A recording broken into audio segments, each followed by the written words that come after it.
Hello दोस्तों, आप सभी का हमारे चैनल खबर मंथन में स्वागत है। चलिए दोस्तों, झारखंड के 15 महत्वपूर्ण खबरों पर हम नज़र डालते हैं।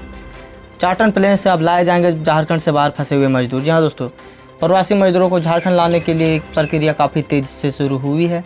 झारखंड के प्रवासी मजदूरों के लिए 140 श्रमिक ट्रेनें स्वीकृत है। इसमें 65 ट्रेनें झारखंड आई और इधर मुख्यमंत्री हेमंत सोरेन ने दूर दराज क्षेत्रों में फंसे मजदूरों को लाने का प्रयास तेज कर दिया है। लद्दाख और नॉर्थ ईस्ट में फंसे प्रवासियों को चार्टर प्लेन से लाने की बात कही जा रही है। इधर 1 जून से यात्री ट्रेन भी चलाने का ऐलान रेल मंत्रालय ने किया है। फिलहाल 200 ट्रेन में से झारखंड को सिर्फ 1 ट्रेन दिया गया है। मुख्यमंत्री हेमंत सोरेन ने पत्र लिखकर केंद्रीय गृह मंत्री अमित शाह से अनुरोध किया कि लद्दाख और पूर्वोत्तर के राज्यों में फंसे झारखंड के प्रवासी मजदूरों को एयरलिफ्ट करके लाया जाए। झारखंड में 18 कोरोना के नए मामले, इसी के साथ झारखंड में संक्रमितों की संख्या 308 पहुंची। झारखंड में गुरुवार को 18 नए कोरोना संक्रमित मिले। इनमें से रांची के 7, बोकारो के 5, कोडरमा के 2, सरायकेला के 2 मरीज शामिल हैं।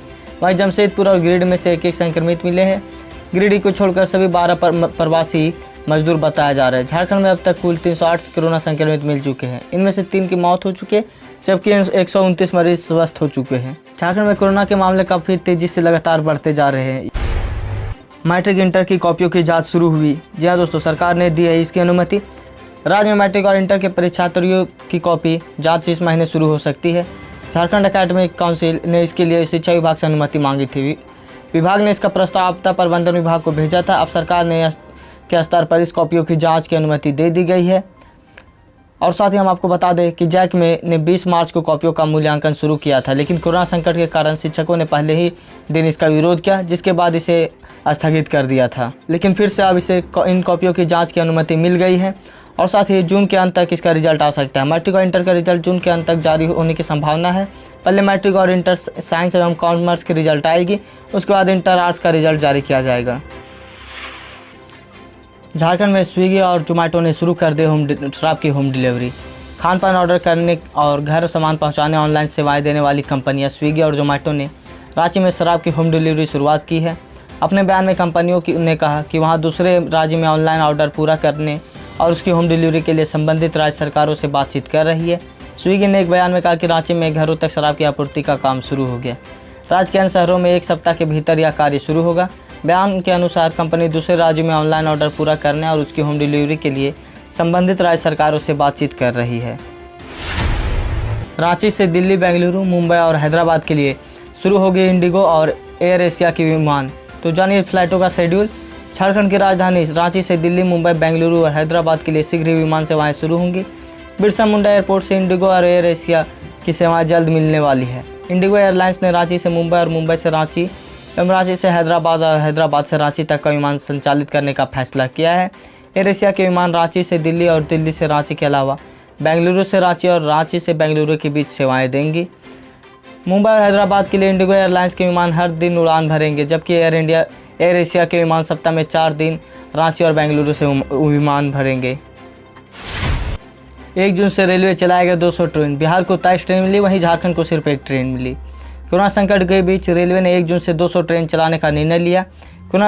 और साथ ही इसमें 23 ट्रेन बिहार को मिली है, जबकि झारखंड को सिर्फ 1 ट्रेन मिली है। बिहार को मिली पटना रांची जनशताब्दी एक्सप्रेस, रांची आएगी। वहीं झारखंड को मिली एकमात्र ट्रेन टाटा नगर दानपुर एक्सप्रेस टाटा नगर से खुलेगी और झारखंड के यात्री इस बात से नाराज़ है। उक्त दिनों ट्रेन के लिए गुरुवार को ऑनलाइन बुकिंग शुरू करने की बात कही गई, लेकिन जब RTIC के वेबसाइट पर बुकिंग प्रक्रिया शुरू हो गई तो बताया गया कि ट्रेन के बारे में कोई जानकारी उपलब्ध नहीं है। लोग घंटों IRCTC की वेबसाइट पर ऑनलाइन बुकिंग करते हैं, लेकिन सफलता नहीं मिल पाई है। रांची में 22 मई से स्टेशन पर आरक्षण टिकट की काउंटरें खुल गई है।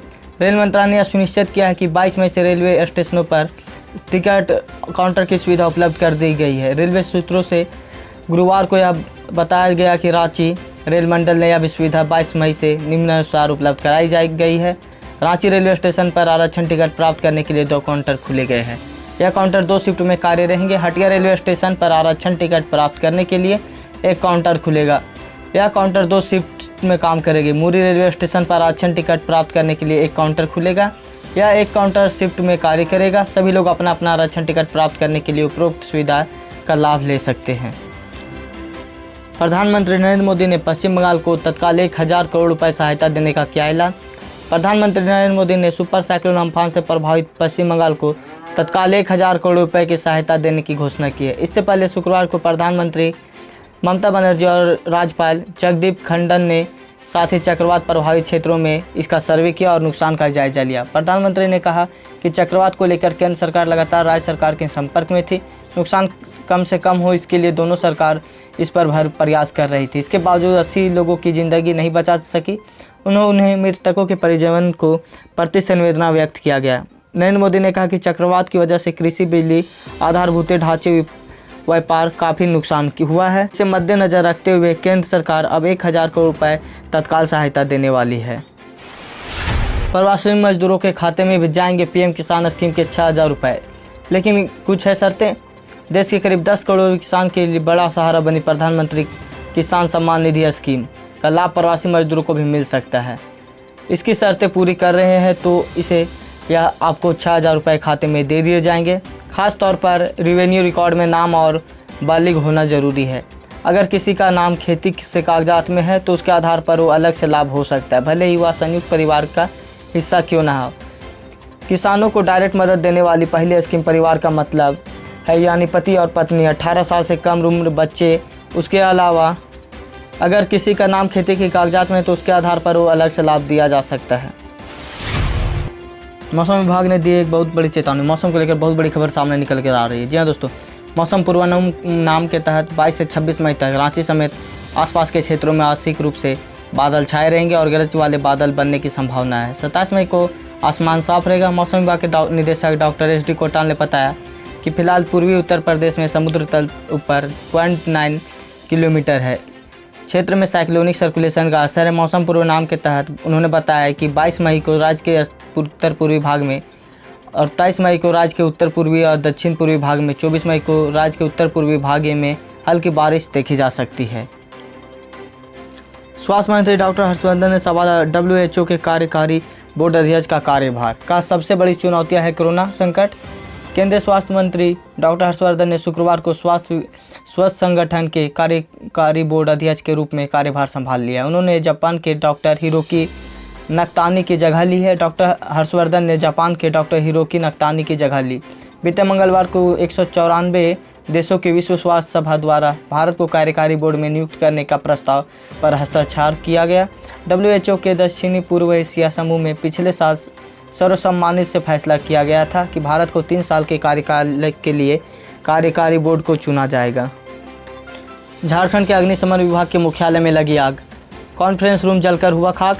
झारखंड के राजधानी रांची में अग्निशमन विभाग के मुख्यालय में शुक्रवार सुबह आग लग गई। इसमें कॉन्फ्रेंस रूम पूरी तरह से जलकर राख हो गया।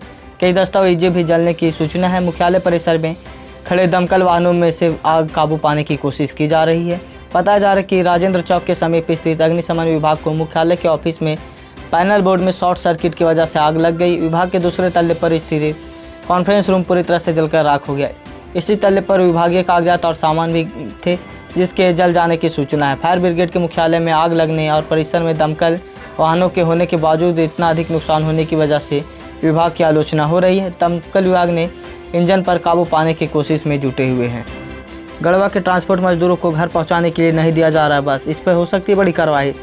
झारखंड सरकार ने अलग अलग राज्य से आ रहे प्रवासियों को उनके घर तक पहुंचाने का संकल्प ले रखा है। इस कार्य को सरकार बखूबी निभा रही है। गढ़वा जिला के ट्रांसपोर्ट सरकार के इस अभियान में मदद नहीं कर रहे हैं। ऐसे ट्रांसपोर्ट के खिलाफ कार्रवाई चल रही है। गढ़वा जिला प्रशासन ने ऐसे ट्रांसपोर्ट को अंतिम चेतावनी देते हुए कहा कि अगर बसें उपलब्ध नहीं कराई तो उनके खिलाफ कार्रवाई की जाएगी। उनकी बसों का निबंधन सस्पेंड कर दिया जाएगा, जिसके बाद बस मालिकों को अपना बस नहीं चला पाएंगे। प्रशासन की बसें प्रवासी के लिए सामान्य ई पास लेकर जाना होगा। लॉकडाउन के विभिन्न राज्यों में आए हुए प्रवासी मजदूरों, लॉकडाउन में फंसे बीमार बुजुर्ग आदि के खिलाफ खादगढ़ बस स्टैंड के पास बने परिचालन जिला प्रशासन द्वारा किया जा रहा है। गुरुवार को काफ़ी संख्या में सामान्य यात्री भी बसों में सफ़र करने के लिए खादगढ़ बस स्टैंड पहुंच गए। इस कारण बस स्टैंड में भीड़ हो गई। प्रशासन ने लोगों को अपील की खादगढ़ से खुलने वाली बस उन लोगों के लिए है जो लॉकडाउन में फंसे थे। सामान्य यात्री पास बनाकर वाहन से आवागमन कर सकते हैं। रांची जिला प्रशासन मजदूरों का सफ़र कर रहा आसान। 24 घंटे में कुल 902 प्रवासी मजदूरों को भेजा गया घर। कोरोना वायरस के संक्रमण के रोकथाम के लिए जारी लॉकडाउन के दौरान अलग राज्य में फंसे प्रवासी मजदूर झारखंड लौट रहे हैं। इसी क्रम में रांची जिला में आने वाले प्रवासी जिला को प्रशासन द्वारा हर संभव सुविधा मुहैया कराई जा रही। उपायुक्त रांची राय महापात्र ने के निर्देश पर जिला प्रशासन की टीम लगातार प्रवासी राहगीरों को रांची से अलग अलग बसों द्वारा उसके संबंधित जिलों शहरों में पहुंचाने का काम कर रही है। पिछले 24 घंटे में 920 लोगों को उनके घरों तक पहुंचाया गया है। तो आज की ताज़ा खबर बस इतना ही। आप अगर हमारे चैनल में नए हैं तो हमारे चैनल को सब्सक्राइब करें और बेल आइकन दबा दें ताकि जब भी वीडियो डालें नोटिफिकेशन आप तक पहुँच जाए। और साथ ही इसको ज़्यादा से ज़्यादा लाइक करें और शेयर करें।